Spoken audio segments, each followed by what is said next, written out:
লোকালয়ে ভাগ আতঙ্কে গ্রামবাসী। একটি দুটি নয়, মোট 3টি বাঘের সাথে বাঘের শাবকের অবাধ বিচরণ। বন দপ্তর ও পুলিশ ঘটনাস্থলে এসেই দায় সেরে চলে যায়। ঘটনা উত্তর ত্রিপুরা জেলার কদমতলা থানাধীন কর্তৃক গ্রাম পঞ্চায়েত এলাকায়।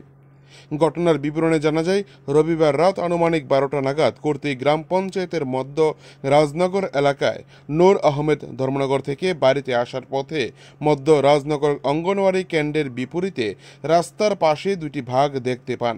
প্রথমে তিনি তার মনের ভ্রম ভাবলেও পরবর্তীতে তিনি আতঙ্কিত হয়ে গাড়ির দরজার গ্লাস বন্ধ করে তা ক্যামেরা বন্দি সহ আশপাশের মানুষের সাথে ফোনে যোগাযোগ করেন, কিন্তু ভয়ে এই দিন রাতে কেউ বেরিয়ে আসেননি।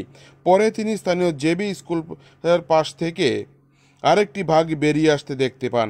তিনি জানান, 3টি বাঘ প্রায় প্রাপ্তবয়স্ক, সবগুলির মধ্য রাজনগর এলাকার ধান ক্ষেতের মাঝে লুকিয়ে রয়েছে।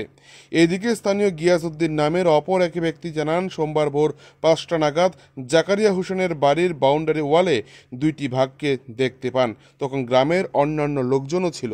পরে বাঘ 2টি ধান খেতে গা ঢাকা দেয়। তার দাবি, 3টি বাঘের সাথে 3টি বাঘের শাবকও রয়েছে।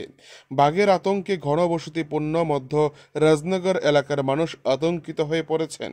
চুরাইবাড়ি থেকে নিজস্ব প্রতিনিধি রিপোর্ট, টিভি 100 বাংলা। হ্যাঁ, ধর্মনগর থেকে আইছি।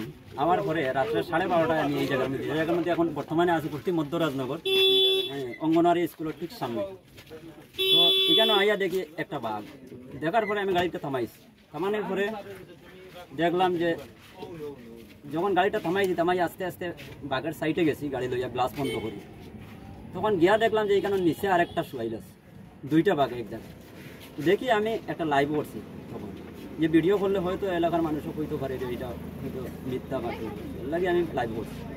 তো লাইভ করছি, যখন লাইভ করার থাকা অবস্থায় বাঘটা এখান থাকিয়া সরার লাগি পদক্ষেপ নিয়েছি। এরপরে আমি লাইটটা যখন বন্ধ করছি তখন তারা এখান থেকে সরে গেছে। সরিয়া অঙ্গনারী স্কুলের সাইডের দিকে তারা লামিয়া ঠিক পশ্চিম দিকে এখানে একটা ওয়াল আছে, ওয়ালের উপর দিকে টপকিয়া গেছে।